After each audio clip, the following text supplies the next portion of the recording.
What's up, guys? Welcome to today's episode. Today, we are going to talk about how to sign out of all devices on your PS5 account. First, we're going to do this through the PS5 app. So now we want to go to settings, and under settings, we're going to scroll down to account information, which is on the PlayStation Network. Once we click on it, it's going to open a new browser.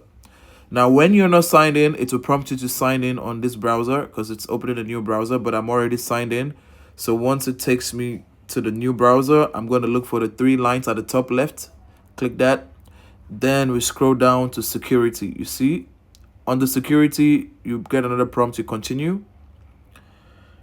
Then you wait for it to load up. Now, when it loads, you scroll down to the bottom. There you can see the sign out of all devices button. And that'll be all for today. See ya!